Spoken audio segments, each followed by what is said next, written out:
flamme de l'espoir. Je suis d'Europe, d'Afrique, d'Amérique, d'Asie, d'Océanie. Donc je suis le monde. Je dis stop, stop au Covid-19. Covid-19 stop. Je suis d'ici, de là-bas, de partout. Donc je suis l'homme. Menons la guerre contre le corona. Protégeons-nous contre le Covid-19. Perdons pas l'espoir. Respectons les consignes. Sauvons les vies. Faisons confiance aux médecins. Mon cœur soupire de chanter sur la mélodie. Restons solidaires. Levons-nous à la foi, avec la foi nous vaincrons ce fléau. Levons-nous point très haut. Disons stop, Corona. Nous sommes prêts de combattre contre toi. Soutenons ceux qui sont faibles. Faisons confiance aux médecins. Prenons soin des uns et des autres. Soyons vigilants pour ceux qui sont touchés. Disons stop au Corona. Stop Corona. Tous ensemble, menons la guerre au coronavirus. Covid-19, péricolo, l'un d'être une Vénus. La prévention est la meilleure des choses, respectant des consignes. C'est pas la fin du monde, même quand on vous confine. Éternuez dans un mouchoir dans le creux de votre coude. Restez chez vous, sauvez des âmes, prenons conscience. Les gens périssent, mon cher, ce n'est pas une bourde. Nous devons triompher de ce tueur invisible. Prenons des mesures sûres pour arrêter cette pandémie. Sortons des armes fortes, combattons ce nuisible. Soyons forts, tenons-nous dans ce moment pénible. Gardons la flamme de l'espoir, l'homme reste fort. Je suis du monde, frère. Protégeons-nous contre le Covid-19. Perdons pas espoir. Respectons les consignes. Sauvons les vies. Faisons confiance aux médecins. Nzambi, oyo lisuma toninye. Nzambi, mokili ekomi na suki. Nzambi, ça c'est la guerre ou bien c'est la fin du monde, fin du monde, fin du monde. On pleure pas, on garde toujours la foi. Ça fait mal, on garde toujours la joie. Protégeons-nous contre les corona. Il est agressif plus que corona. Italie yo, Italie nga, Italie biso nyonso. Que tu sois du nord, que tu sois du sud, que tu sois de l'est à l'ouest.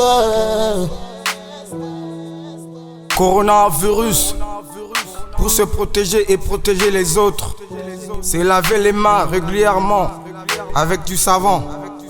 Utiliser un mouchoir à usage unique et le jeter. Saluer sans serrer la main. Éviter les embrassades. Menons la guerre contre le corona. Perdons pas l'espoir. Protégeons-nous contre le Covid-19. Menons la guerre contre le corona. Protégeons-nous contre le Covid-19. Perdons pas l'espoir. Respectons des consignes. Sauvons des vies.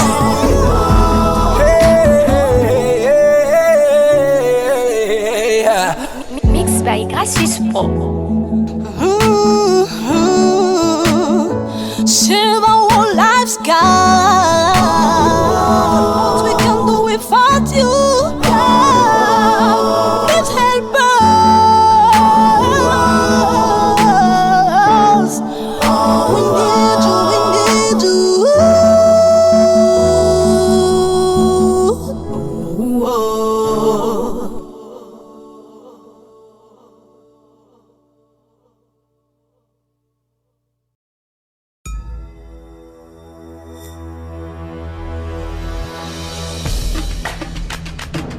C'était bien défendu par Bopé Bocani qui a emmené. Moi, je veux voir ces joueurs-là les commenter à la télévision en direct. Pour le Léopard. Et moi, je veux les voir chicoter. Et derrière, c'est Polo Mpoko qui va partir sur le côté gauche. Le Léopard du Congo-Kinshasa face à Karel Boti, la frappe. Et ça chicote à Sclessin. Le Congolais qui va donner l'avantage. Britasson Balanga qui enfin va signer le 100e but de sa carrière. Avec le fameux Fimbu, la célébration congolaise.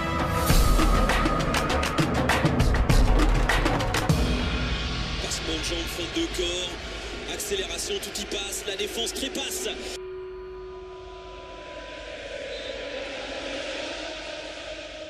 En direct. C'est en direct.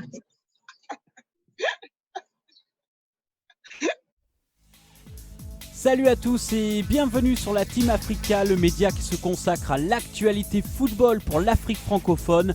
On continue de partager cette passion et aujourd'hui avec notre journaliste congolais de foot.cd Michel Tobo, on va faire un point sur la RDC. Ce sera suivi de l'interview du coach du DCMP. Salut Michel, comment ça va ? Salut Anthony, on est là toujours pour servir nos milliers d'internautes qui sont en train de nous suivre sur nos réseaux sociaux.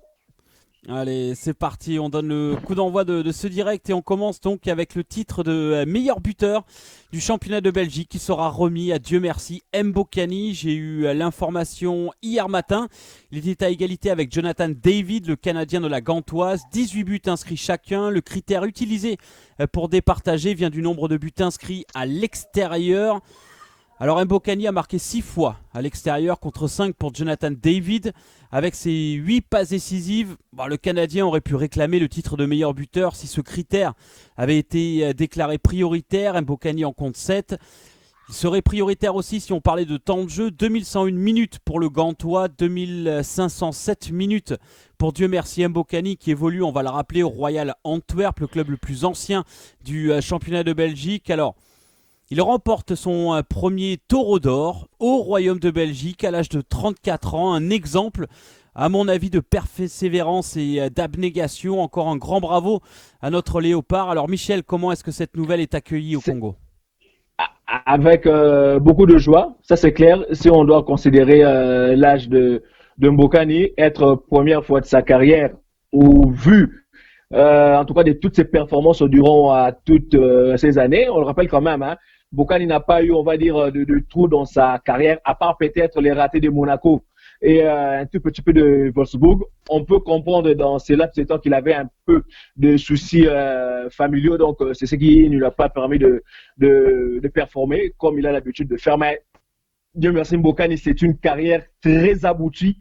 Que ce soit en équipe nationale, c'est le meilleur buteur de l'équipe nationale depuis des montures du Congo en activité, hein. Donc toute, on va dire, génération confondue. Donc c'est quand même assez exceptionnel. Personne ne l'a encore battu. Bakambo est en train d'arriver derrière, mais il est encore assez loin. Donc la nouvelle a été accueillie avec beaucoup de joie, avec beaucoup de ferveur ici à Kinshasa. Donc on ne peut que lui souhaiter beaucoup de chance. 34 ans, bon, il aura encore, on va dire, maximum 2 ou 3 ans à jouer. Et nous, Congolais, vous savez qu'il a décidé de ne plus jouer avec les Léopards lors de la CAN 2017 au Gabon. Mais on espère le revoir en tout cas pour continuer à donner des conseils à la jeune génération qui arrive derrière lui pour qu'il parte en tout cas pour qu'il sorte, hein, dans la grande porte. C'est tout ce que nous, journalistes et supporters congolais, nous souhaitons avec Dieu merci à Mbokani en tout cas. En tout cas, nous, on est très contents de cette première récompense individuelle en rapport avec ce titre de taureau d'or en championnat de Belgique. Place maintenant à ce que nous appellerons l'instant interview et je vous ai préparé comme d'habitude un petit jingle amusant avec quelques déclarations insolites que vous reconnaîtrez peut-être. Ensuite, nous vous présenterons notre invité. Mais est-ce qu'on peut parler d'un match raté côté Montpellierin? Jeter à la merde. Qu'est-ce qui manque encore pour franchir un palier, pour franchir un cap dans ce tournoi? Je sais pas, je m'en bats les couilles. Je pense qu'il n'y a que moi qui étais nul. You were playing badminton? Badminton. Putain, je loupe mon dégagement, je fais n'importe quoi, je me prends des buts et tout ça, c'est trop nul. Des questions, tu me poses toujours des questions hors du commun, quoi. Mais non, parce que t'es vraiment le bouffon des journalistes. Notre invité du jour incarne le Zaïre. Originaire du Congo Brazzaville, il entraîne au Congo Kinshasa. Il est né le 23 septembre 1965. Il a passé tous ses diplômes d'entraîneur en France, entraînant notamment des équipes de CFA et de National pour devenir le patron du Daring Club Motema Pembe. Sa philosophie et son jeu sont très attractifs et populaires. Je suis personnellement convaincu que c'est un entraîneur dont on parlera beaucoup ces prochaines années en Afrique et dans le monde entier. Restez bien cramponnés à vos écrans. Voici pour vous Isaac Ngata. Bonjour Isaac, merci de nous accorder votre temps. Comment allez-vous ? Bonjour, ça va bien, votre temps aussi. Donc je suis à votre disposition, ça va bien, merci. Merci, c'est très gentil de votre part. Alors, la situation avec la pandémie est très difficile. Comment est-ce que ça vous affecte en tant que manager et comment vos joueurs sont impactés ? Alors, ça m'affecte parce qu'effectivement, on rentre dans un isolement qui n'est pas l'habitude du footballeur, hein, parce que le football, c'est le métier de foot par excellence. Mais compte tenu de la situation internationale et la pandémie sanitaire, je pense que toute autre considération n'a de valeur que le respect des consignes. Donc, du coup, je demande aux joueurs d'être très consciencieux par rapport à ça, puisque vous savez que chez nous, ici, c'est un peu compliqué l'isolement, puisqu'on est… en Afrique, on est un monde qui vit à l'extérieur. Alors, la situation est difficile, mais c'est une situation que personne ne contrôle. Hein. C'est ce que je disais, je dis et je redirai toujours aux joueurs.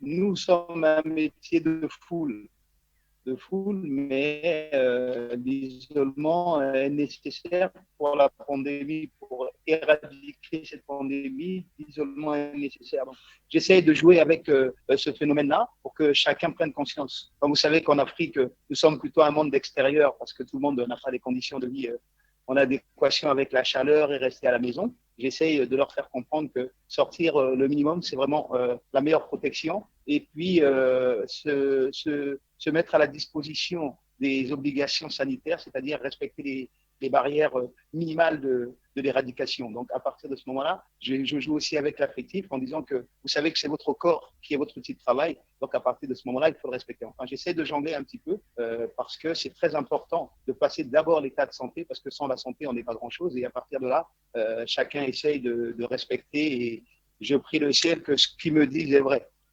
D'accord. Allez, coach, est-ce que quelque part vous dites que, on va dire que c'est un regret du fait de ne pas avoir justement terminé la saison au regard des résultats que Motema Pembe affichés cette saison, bien qu'à la clé, vous avez cette 4e place hein, avec la fin du championnat qui vous qualifie pour la Coupe de la Confédération. Est-ce que, je ne sais pas, vous avez le regret et vous vous dites que Motema Pembe avait mieux à faire par rapport à cette 4e place qu'elle a prise, en tout cas cette saison? On a des regrets, oui et non, parce que l'important pour nous, c'était d'être qualifié pour la Coupe africaine, les Coupes africaines. On aurait préféré la première, peut-être que les conditions de fin de championnat, s'il avait été aux normes, on aurait peut-être pu avoir la 2e, peut-être la 3e, peut-être pas du tout. Donc, vous savez, je suis du genre à garder mes espoirs et mes espérances. Et seule chose qui est importante, c'est les résultats du moment. Et en ce moment, nous sommes africains à la 4e place, un peu décevante par rapport aux objectifs, hein, parce que si on avait été en temps normal en championnat, 4e, on ne serait pas qualifié, il aurait fallu gagner la Coupe du Congo. Mais si on avait été à la fin du championnat, on n'aurait pas eu les 2 matchs de retard. Enfin, on ne sait pas qu'est-ce qui se serait fait. Donc, à partir de là, on ne peut pas être mécontent d'avoir atteint notre objectif, quelle que soit la place. Si on était 3e ou 4e, on jouerait la même coupe. D'accord. Bah, ça fait quand même couler beaucoup d'encre ces derniers jours, vous l'avez sûrement vu. Que pensez-vous personnellement du classement final de la Vodacom Ligue 1 qui ne s'est pas terminé finalement? Bah, vous savez, c'est un peu compliqué hein, pour les personnes déçues. Hein. Pour les personnes déçues, je parle de Bazano, je parle des qui devaient descendre ou monter, qui ont cette déception-là. Mais vous savez, il faut que quelqu'un prenne une décision. Il y a plusieurs décisions potentielles, mais il faut prendre une décision. Et nous sommes des acteurs. Donc, à nous de respecter les décisions. C'est pas les subir, il faut les respecter. Parfois, les lois ne sont pas justes, mais elles font que les choses doivent avancer pour tout le monde. Donc, si ça avait été un cas particulier à DCMP ou à Bazano ou à V-Club ou à Mazembe, etc., ça n'aurait pas été bien. Mais c'est un état général. C'est-à-dire que Mani Maignan peut être déçu parce qu'il était aux portes de la C1. DCMP peut être déçu parce qu'il aurait pu être aux portes de la C1. Mais au bout d'un moment, il faut que quelqu'un prenne des décisions. Et c'est celle-là qui a été prise. Il faut qu'on s'y attache et qu'on garde notre énergie positive pour aller aborder les nouvelles échéances. C'est surtout ça mon cheval de bataille.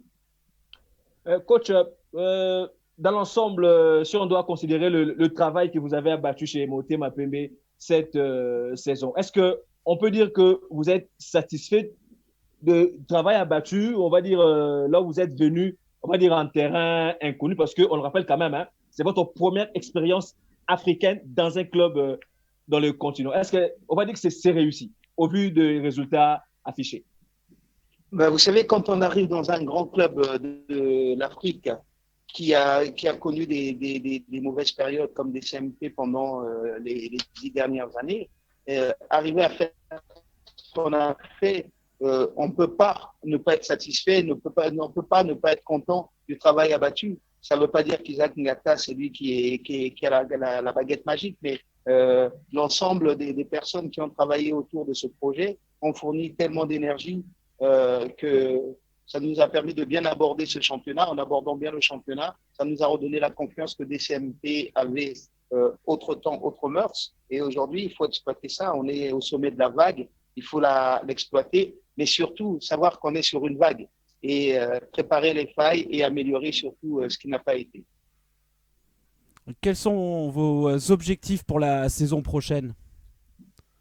La saison prochaine, ça reste dans les objectifs du projet, hein, parce que j'ai signé au DCMP avec un projet que nous avons présenté, le président Chimanga et moi, aux administrateurs, un projet de 3 ans, emmener le DCMP au sommet de l'Afrique. Au sommet de l'Afrique, il y a plusieurs façons de voir le sommet de l'Afrique. Si vous gagnez le championnat de la RDC, vous êtes au sommet de l'Afrique, puisque c'est le 3e ou 4e championnat d'Afrique, donc c'est déjà bien. Si vous faites 2 demi-finales de la Coupe d'Afrique et que là aussi vous êtes au sommet, si vous gagnez une Coupe d'Afrique, vous êtes au sommet. Donc il faut qu'on ait, sur les 2 prochaines années, atteint l'objectif qu'on s'est fixé. Et l'objectif de l'année prochaine, c'est de faire mieux que cette année, puisque on est resté au pied du podium à quelques encablures de cette qualification. Une déception, mais c'est une déception de résultat, c'est pas une déception de la forme. La forme était bien, le résultat n'a pas été en notre faveur. C'est ce que je disais, hein, pareil que pour le championnat actuel. Si la CAF avait dit que c'était l'équipe qui gagnait le plus de matchs qui se qualifiait, c'est pas Zanaco qui passait, c'était nous. Donc, vous voyez, il suffit d'une loi parce que ça donne des déceptions, mais ça donne aussi des satisfactions. Et la loi était que la meilleure équipe au match internes passe, donc c'est Zanaco qui est passé, et on doit respecter. Maintenant, on doit approfondir, améliorer et travailler sur nos lacunes. Coach, une question de curiosité. On va dire que c'était quand même, on va dire, je ne sais pas si je dois dire que c'était un pari risqué de venir chez Motema Mapembe, mais vous avez pris quand même beaucoup de recul avant d'accepter justement la proposition de Motema Mapembe de venir entraîner à Kinshasa, compte tenu justement de la situation que l'équipe a passée durant les 10 dernières années. Non, la réflexion, même si on vous offre la plus belle femme du monde, vous allez réfléchir pourquoi on vous l'offre. Vous voyez, ce que je veux dire, c'est que la réflexion est de mise pour ne pas aller mettre ses pieds dans une boue qu'on ne voit pas. Donc, j'ai réfléchi, non, j'ai pensé que avant d'aller quelque part, il fallait éviter au maximum les embûches. Et les embûches, on les évite pas si on y va à fond, en affrontant le chemin. Et moi, j'ai préféré avoir ma peur, ma crainte, et donc ce qui m'a permis de bien évaluer, de prendre le temps et de pas précipiter les choses. Et ça, c'est la chose la plus importante. Effectivement, entraîner une équipe, c'est pas comme entraîner une sélection, ça a aucune espèce de valeur identique, mais ça reste entraîneur. Et puis le tâtonnement était un petit peu justifié dans le sens où Dering avait des difficultés, on connaît le public de Dering, voilà, ça c'est des informations qu'on me donnait. À partir de ce moment-là, je ne vais pas aller bille en tête, je vais partir en allant, en tâtonnant un petit peu le terrain pour voir les parties solides, les parties un peu plus fragiles et les parties un petit peu gluantes. D'accord. Donc on va parler plus globalement vis-à-vis du football congolais. Quels sont pour vous les défis à relever pour progresser et aller de l'avant? Élever le niveau global qui est déjà très bon de la Vodacom Ligue 1, mais avoir peut-être aussi une meilleure exposition sur la scène internationale et voir plus de clubs congolais réussir dans les compétitions africaines. Je pense que, très sincèrement, hein, je vais être un peu difficile et un peu dur avec tout le monde. Je crois qu'il faut respecter le football congolais parce que c'est un bon football. Et je crois que ça n'existe pas. Le respect du football congolais par les Congolais n'existe pas. Quand je dis par les Congolais, je parle de toutes les entités. Je parle vraiment de toutes les entités administratives, les entités techniques, les entités d'accompagnement, le public, les entités d'accompagnement, le sponsoring, le partenariat et tout ça ne respectent pas le football congolais. Pourquoi? Parce que pour moi, être professionnel au Congo, c'est être champion d'Afrique. D'accord. Je m'explique. Ici, au Congo, nous avons un réservoir exceptionnel de joueurs de qualité. Nous avons un réservoir exceptionnel de la population jeune. Tout ça, ça donne la volonté à un pays comme le Congo, ça donnerait la volonté à un pays comme le Congo de dominer le football mondial et le football africain et le football mondial si possible. Parce que le Nigeria, le Ghana, etc., ce sont des structures qui respectent leur football. Et au Congo, on manque peut-être un peu de respect parce que par rapport à nos dirigeants, par exemple, la fédération, il faut qu'elle planifie, pas la fédération, mais la l'INAFOOT, le championnat, doit planifier debout. J'ai été confronté souvent, mais c'est pas de la mauvaise volonté. C'est que aujourd'hui, le football, pour qu'il soit respecté, il faut qu'il soit structuré. Aujourd'hui, il nous manque peut-être un peu de structure.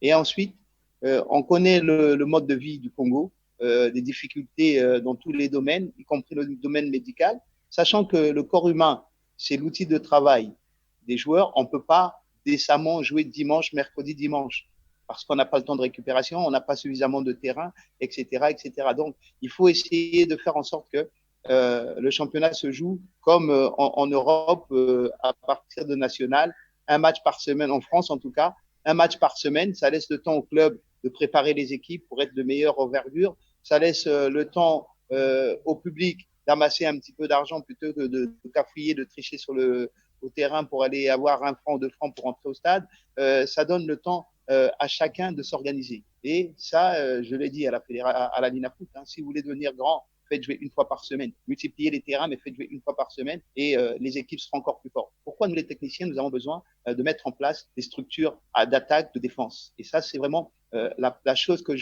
j'aimerais que, au niveau des instances de football, on essaie d'améliorer. Compte tenu des associations maintenant elles-mêmes, enfin des équipes, peut-être que nos présidents, nos dirigeants, pas présidents, mais nos dirigeants devraient respecter aussi la place qui est la leur. C'est-à-dire laisser travailler. Sachez qu'il existe 3 résultats, 1, 2, 3. C'est pas que la victoire qui vous donne, etc. Vous voyez l'évolution, travaillez sur des projets et que chacun essaie d'avoir une philosophie de jeu comme on essaie de mettre au DCMP. Et malheureusement, on a mis un bel esprit, mais quand on a commencé à gagner, les mauvaises ondes sont revenues, à chacun voulait gagner sa part de réussite, etc. Donc, toutes ces petites choses-là font qu'on ne peut pas améliorer notre football parce que dans chaque coin, il y a des embûches. Au niveau des joueurs, par exemple. Les joueurs, oui, j'attaque tous les échelons. Chaque joueur ne se concentre pas à son métier parce que c'est la vie facile, parce qu'on est devenu star, parce que quand on fait l'entraînement, une fois qu'on a fini l'entraînement, on ne prend pas ombrage que son corps, c'est son outil de travail, il faut laisser se reposer. Aux joueurs, qu'est-ce qu'on peut leur dire?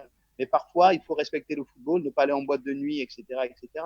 Aux entraîneurs, qu'est-ce qu'on peut leur dire? Ne pas écouter et prendre leurs responsabilités. Par exemple, ici, moi, ça ne m'est pas arrivé parce que j'ai mis les holas au président. Je lui ai dit, voilà, c'est d'abord mon ami, je suis venu lui rendre service et je lui ai dit, moi, je suis l'entraîneur, vous êtes président, vous me donnez votre politique, c'est à moi de la mettre en place. Si j'arrive pas à la mettre en place avec mes idées, là, je suis d'accord que vous me retiriez. Mais je ne prendrai pas les idées de qui que ce soit pour les mettre en application. Donc, il faut que nous, les entraîneurs, on ait cette force-là et que on arrive à sortir Donc, les entraîneurs, nous sommes aussi fautifs, hein, dans le sens où on ne veut pas prendre nos engagements par rapport à nos hiérarchies, de leur dire de nous travailler selon leurs projets politiques qu'on met en place et qu'on n'arrive pas au stade à écouter celui qui dit ça, parce qu'il faut qu'on ait une identité. Et une identité, c'est la force que nous, on aura pour avoir de la valeur auprès de nos joueurs. Un joueur ne vous respectera que lorsque vous avez une identité et que vous sachiez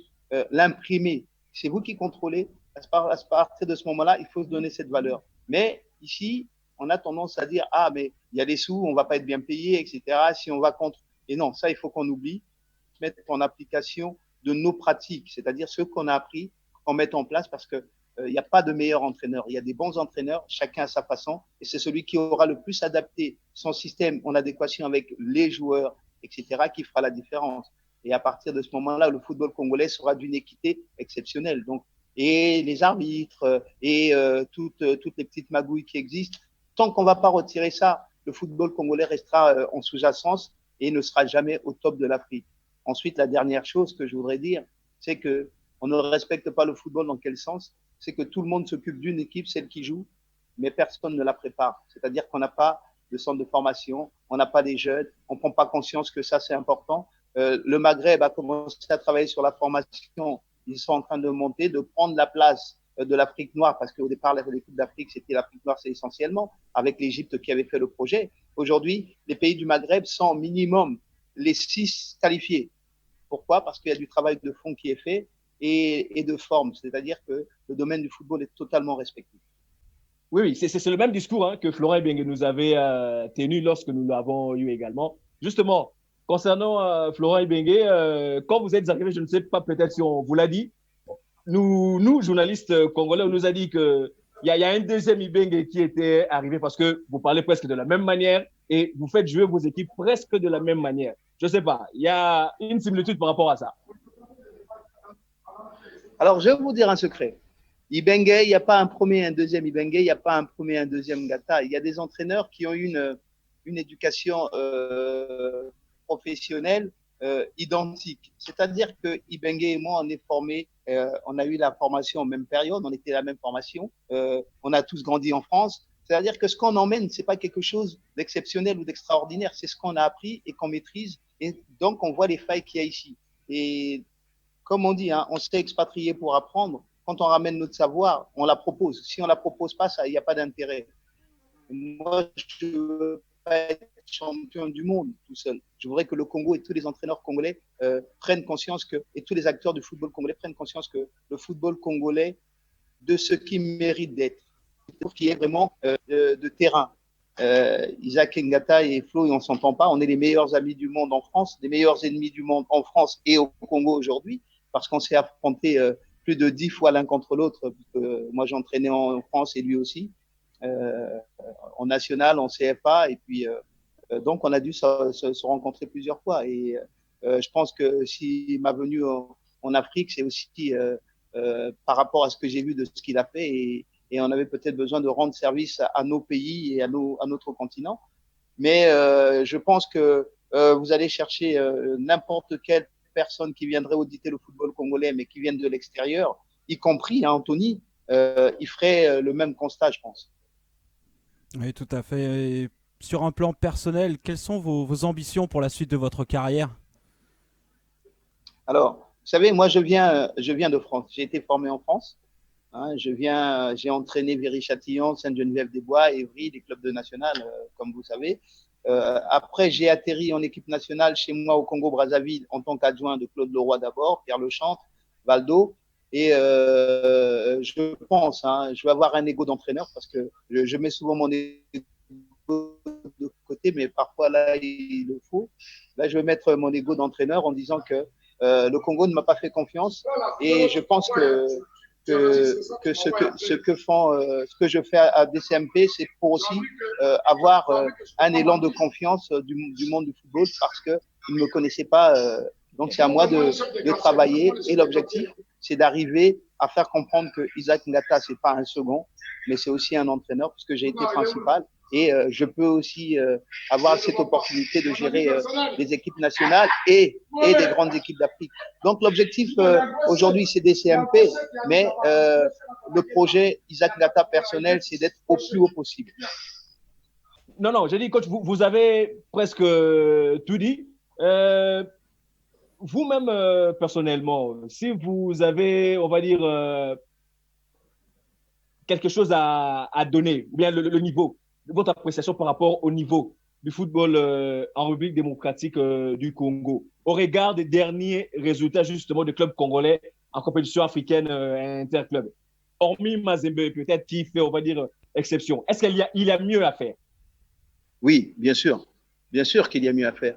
Je pense que si on avait, comme le Maroc par exemple, 5 équipes de qualifiées pour les Coupes d'Afrique, avec une bonne organisation de notre championnat qui permettrait aux équipes de bien travailler consciencieusement, parce qu'on travaille bien en début de saison parce qu'on a le temps, mais quand les matchs commencent, les premiers matchs c'est tranquille, on joue une fois par semaine, et puis après on a trop de matchs.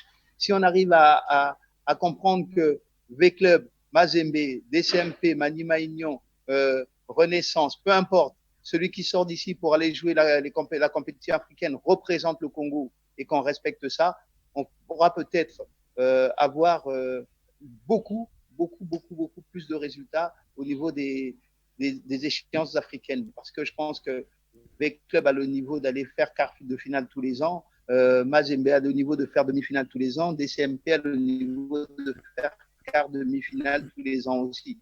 Donc, c'est pour dire que le football congolais est très bon, mais il n'est pas valorisé à son juste niveau.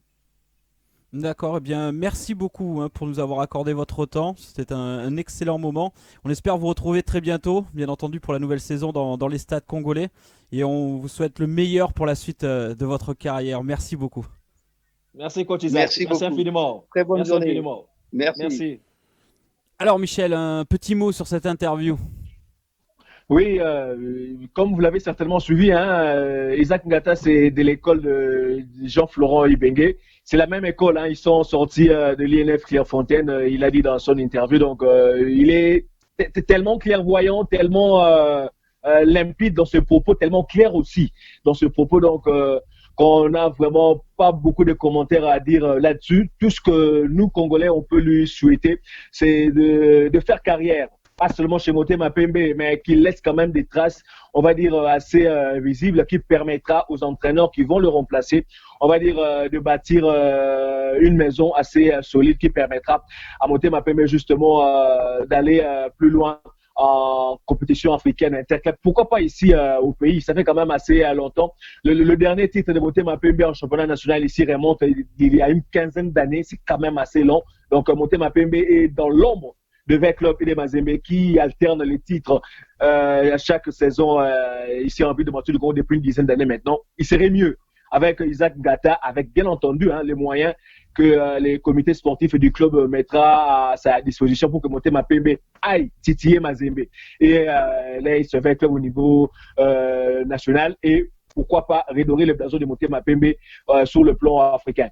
Le seul titre de Motema Pembe qu'il a remporté en compétition africaine date quand même de 1994. C'est loin quand même que Motema Pembe, un grand club comme Motema Pembe ne puisse pas remporter un titre continental depuis tout ce temps, alors que je ne dirais pas que les moyens y sont, mais le potentiel y est.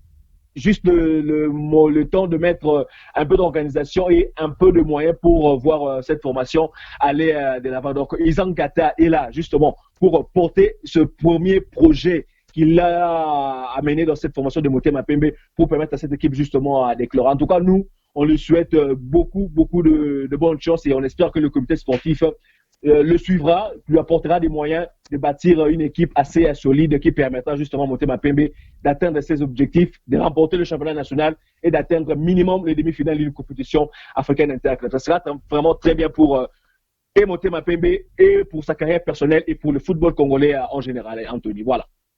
D'accord, eh bien, merci beaucoup Michel pour ta participation et on va peut-être l'annoncer aujourd'hui. D'ici peu, on aura l'interview d'un Suisseau-Congolais, Martin Anga, qui évolue au Fortuna Sittard en Eredivisie et c'est un joueur qu'on attendra avec beaucoup d'impatience. Oui, bien sûr, on attend avec beaucoup d'impatience. On ne le connaît véritablement pas ici au pays. Bon, comme la plupart des binationaux qui ne se sont pas encore représentés, ça sera une occasion pour lui justement de se faire connaître au public africain en général et congolais en particulier. Seul peut-être foot.cd ou d'autres sites qui parlent de lui de temps en temps quand il joue. Au niveau du Fortuna Sittard, même quand il était en Suisse, on parlait de lui un tout petit peu, même au Fortuna Sittard, on continue de parler de lui et ce sera bien pour lui de se faire découvrir en tout cas au milieu du public sportif congolais dans l'ensemble. Pourquoi pas être, on va dire, taper dans l'œil du sélectionneur national qui pourrait peut-être le rappeler s'il a envie de venir jouer avec les Léopards. Ça serait une très bonne chose pour nous en tout cas parce que on a besoin des binationaux pour venir renforcer cette équipe, pour que cette dernière retrouve, on va dire, son blason à d'attaquer, d'aller, on va dire, à la Coupe du Monde et aller conquérir un titre africain. La dernière, le dernier titre des Léopards de Montsou du Congo date quand même de 1974. C'est quand même assez beaucoup. Oui, il faut le dire quand même. Voilà. Non, exactement, il y a une très très belle génération montante qu'on ne manquera pas d'encourager. Quoi qu'il en soit, on vous invite à nous suivre encore une fois pour les prochaines éditions, 100% RDC, 100% Léopard. Et encore merci Michel à toi et on se retrouve très bientôt. Merci Anthony. Et donc, merci également à tous les internautes qui sont en train de nous faire la joie de nous suivre en tout cas pour ces directs. On leur dit merci. Et nous, on continue à faire notre travail comme il se doit et puis on ne manquera pas de leur servir comme on le fait d'habitude. Merci à toi. Exactement, merci beaucoup. Alors avant de terminer, comme coach Isaac, je vais être un petit peu dur aussi, mais je souhaite revenir sur la dernière interview que nous avons faite avec Florent Ibenge. D'abord, je suis hyper déçu de voir que les médias reprennent mon nom et pas celui de Michel Taubeau, qui fait autant de travail que moi, à parts égales, donc il mérite de recevoir le même crédit. Et moi, j'aimerais qu'avant de me remercier, c'est très gentil, ça me fait chaud au cœur, mais remercier aussi Michel. C'est une histoire de respect. Ensuite, j'étais aussi hyper déçu de voir que la seule chose que les médias ont relayée, c'est la fin de l'interview. Juste les polémiques. À quoi ça sert ? À quoi ça sert ? J'ai envie de poser la question. Sans parler des commentaires que j'ai lus sur Internet. Certains sont inacceptables et n'ont aucun sens du respect. Ceux qui peuvent parler sont ceux qui ont fait mieux ou au moins autant qu'Ibenge. Car son bilan reste très positif. Alors tous ceux qui le critiquent et qui étaient là avec lui, son bilan que vous allez estimer négatif est aussi un bilan négatif pour vous. Parce que c'est une équipe, parce que c'est un sport collectif, ça s'appelle le football. Si on veut que le football congolais avance, moi, à mon avis, personnellement, tout le monde doit s'unir. Alors d'abord, je vais vous montrer et lire la clarification de Youssouf Mulumbu sur ces histoires de 10% ou je ne sais quoi. Ses propos ont été détournés. Il a donné une interview de plus de 2 heures et tout ce que tout le monde reprend, enfin tout le monde. Évidemment, on ne va pas mettre tout le monde dans le même sac, mais la majorité de ce que les médias et de ce que les gens ont repris, ce sont des propos qui ont été détournés sur une interview de 2 heures. Et tout ce qui a été repris, ce sont tout simplement quelques minutes et des minutes qui ont été très mal reprises. Il y a des gens qui détournent les propos autant qu'ils le peuvent et qui se proclament médias ou journalistes. Désolé, pour moi, ils en sont très loin.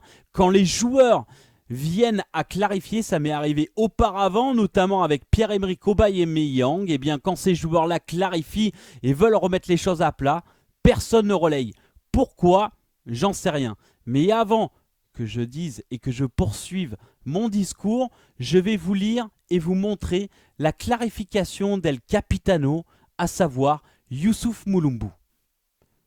En ce moment où il est important de rester tous concentrés sur le respect des gestes barrières et d'hygiène pour lutter contre le Covid-19, je tiens à éclaircir certaines choses suite à un live Instagram auquel j'ai participé récemment.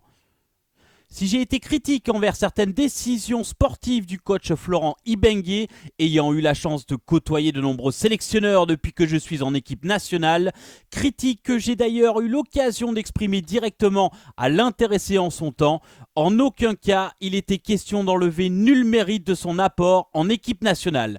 De plus, je n'ai pas affirmé que le sélectionneur aurait touché des pourcentages pour des sélections ou autres considérations envers l'équipe nationale pour laquelle mon engagement et mon dévouement ne sont plus à démontrer.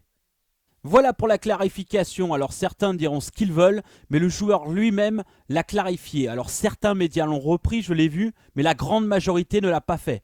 Pourquoi ? Encore une fois, c'est ma question. Moi, j'ai pas posté la polémique dès le départ, donc j'allais pas parler de la clarification non plus. J'en parle maintenant, parce que moi, je trouve ça tout simplement scandaleux, d'une certaine façon. Alors, derrière, voilà, le joueur a clarifié, d'accord.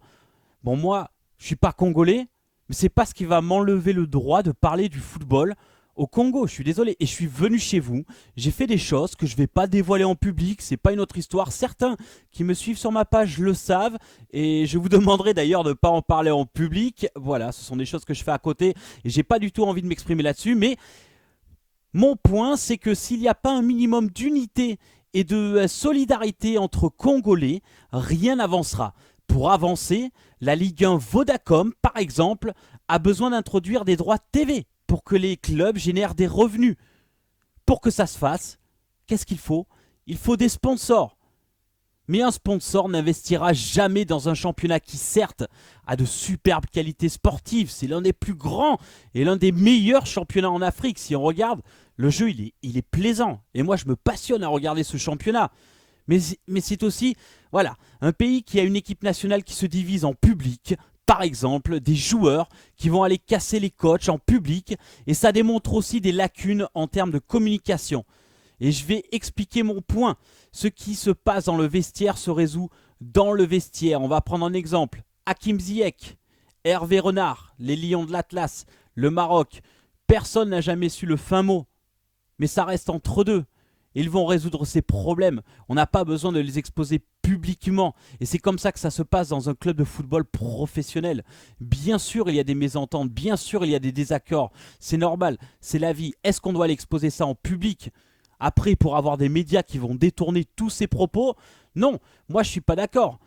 Les leaders d'opinion, les joueurs, coachs, instances, qui que ce soit, médias, doivent, à mon avis, apprendre à maîtriser leur communication parce que ces choses-là, ailleurs, on ne les voit pas vraiment. Vous les avez vus ? Regardez, la Mauritanie qui est un faible vivier de joueurs, qui est coaché par Corentin Martins, qu'est-ce qu'ils ont fait ? Ils ont mis en place un championnat des moins de 19 ans, un championnat des moins de 21 ans. Les résultats, ils n'ont pas tardé à se faire sentir. Et c'est un groupe qui est super uni, hyper soudé. Et les communications vis-à-vis des médias, elles sont aussi gérées. On travaille l'image, on essaie de faire quelque chose. C'est tout ce que je voulais dire. J'ai montré d'ailleurs à des joueurs néerlandais, par exemple, toutes ces histoires. Et personnellement, ils ont été choqués. Choqués. Et je mâche pas mes mots. Ce sont des choses que vous verrez jamais au sein des plus grandes sélections nationales au monde. Les sponsors potentiels, sachez-le, ils regardent tout. L'image, la communication, ce que montrent les joueurs, ce que montrent les coachs, ce que montrent les fans et supporters. Et oui, vous supporters aussi, vous pouvez poser votre pierre à l'édifice. Vous avez un impact énorme, vous l'imaginez même pas. Moi j'ai vu, quand vous voulez acheter des droits de retransmission TV, entre un championnat qui a des stades pleins, mais un championnat de moins bonne qualité en termes de niveau de jeu, et un championnat qui a un stade vide, on va prendre le championnat qui a des stades pleins, à cause de l'ambiance, à cause des fans, à cause de ce genre de choses. Donc aujourd'hui, ce soir, j'appelle tous les acteurs congolais à s'unir pour faire avancer les choses et faire progresser un football, la Vodacom Ligue 1, les Léopards, qui est un football de très grande qualité. Est-ce que vous vous rendez compte ? Au final, on est tous une grande famille. Congolais, pas congolais, c'est pas l'essentiel. Nous, notre but sur la Team Africa, c'est d'exposer le football et les talents de l'Afrique francophone. Moi, je fais ça depuis presque 10 ans et ça me mettrait des heures à vous expliquer finalement les challenges, les défis auxquels j'ai été confronté, que ce soit en interne comme en externe. Alors s'il vous plaît, laissons les polémiques de quartier là de côté, qu'on les abandonne et qu'on avance. J'appelle aussi et surtout les médias à me contacter parce que personnellement je crois que si on ne travaille pas tous ensemble, main dans la main, on va en rester là. Et on va pas avancer. Les histoires de concurrence, c'est bien, mais ça mène où au final? Copier-coller, c'est tout ce qu'on va faire. Mais ça mène où? Précisément, nulle part. Ne perdons pas de vue l'objectif principal qui est le progrès pour rivaliser au sein du football mondial. Du football africain, oui, les léopards y sont déjà, mais au sein du football mondial, parce qu'au final, qu'est-ce qu'on veut? Une qualification pour la Coupe du Monde. C'est ce qui va unir toute l'humanité, le football, la Coupe du Monde. On se bat sur le terrain. Sur les terrains, on est des ennemis. Sur le terrain, c'est la guerre. Mais en dehors, on doit s'unir. Si on ne comprend pas ça, on aura tous perdu. Vous voyez, moi, je travaille pour... Bon, la plupart me connaissent pour Fox Sports. On a été repris par Disney, qui a ESPN, on a changé de nom. On est ESPN, mais ESPN Fox Sports, le groupe pour lequel je travaille, a choisi d'investir en Afrique de l'Ouest. 2 milliards de dollars sur 12 ans pour l'Union des fédérations de l'Afrique de l'Ouest. Est-ce que vous vous rendez compte? Vous n'avez pas l'impression qu'on passe à côté d'une opportunité? Pourquoi est-ce qu'une entité comme celle-là, mondialement reconnue, va investir en Afrique de l'Ouest et pas ailleurs? N'allez pas croire qu'ils ne se sont pas renseignés ailleurs. Et évidemment, il y a des études de marché, ce genre de choses. Mais pourquoi l'UFOA, l'Union des fédérations de l'Ouest africain, et pas ailleurs? Je vous laisse réfléchir. Voilà, c'est tout ce que j'avais à dire. Que ça plaise ou pas, je resterai fidèle à mes convictions. Je suis un blanc, mais j'ai aussi des origines en Afrique. Croyez-le ou pas, j'ai pas vraiment à me justifier sur ce genre de choses. Je travaille pour un média d'Afrique subsaharienne. Et si j'ai envie de dire quelque chose, je le dirai tout simplement. En tout cas, mon discours, c'est que j'appelle tout le monde à s'unir. Et c'est tous ensemble, public, supporters, fans, coach, encadrement, joueurs, instances, qu'on arrivera à faire quelque chose comme une vraie team. Et au final, c'est tout ce que j'avais à vous dire. Donc il est temps pour moi de rendre l'antenne. Sachez que nous aurons de nouvelles éditions, la Team Africa 100% RDC prochainement. Et d'ailleurs, on vous en a parlé tout à l'heure, on va vous proposer une interview d'un binational, d'un Suisse-Congolais. L'interview, bon, elle sera en anglais, mais on va vous ajouter des sous-titres, mais c'est hyper intéressant. Et d'ailleurs, les jeunes joueurs qui veulent devenir pro, je vous invite à regarder. Ce garçon-là, il a d'énormes conseils à vous donner. Il est passé par l'Académie d'Arsenal, il a joué en Allemagne, il est aux Pays-Bas et il réussit assez bien. On attend de le voir franchir des paliers dans sa carrière. Quoi qu'il en soit, moi je pense que ça vous intéressera. Alors sachez que ce qu'on fait, ces éditions spéciales par pays, on va le faire pour d'autres nations d'Afrique francophone. Ce que nous construisons ne se fait pas du jour au lendemain, mais d'ici quelques mois, vous verrez les résultats. Je tenais encore à remercier, un grand merci à Issa Kengata pour sa disponibilité, à Michel Tobo de Foot.cd qui est là et qui fait partie de la team, de l'équipe. On se donne des passes décisives un petit peu à tous les deux, mais vous commencez à voir les résultats. Quoi qu'il en soit, merci de nous avoir suivis. Vive le Congo, vive les léopards, vive le foot et vive l'Afrique. Je vous souhaite une excellente soirée à toutes et à tous. A très bientôt sur la Team Africa. Salut à tous.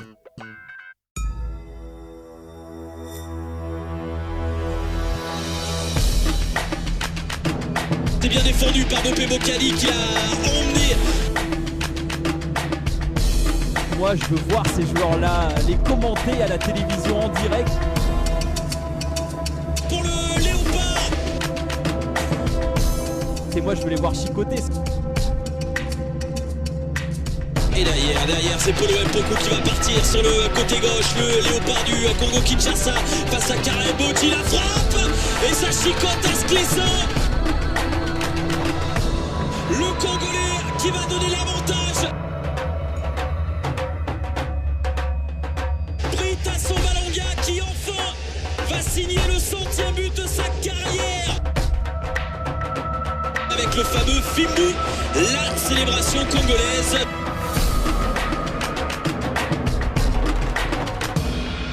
Passement de jambes, faute de corps, accélération, tout y passe, la défense trépasse.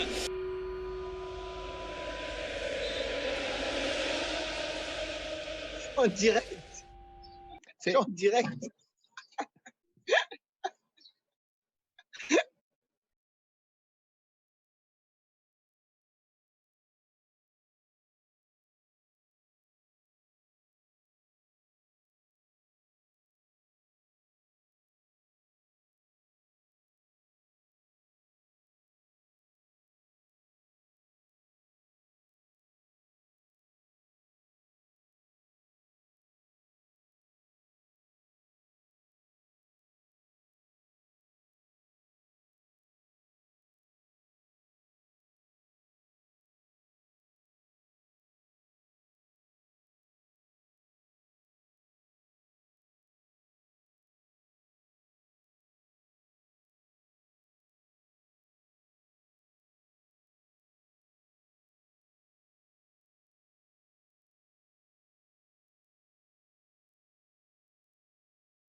Congo.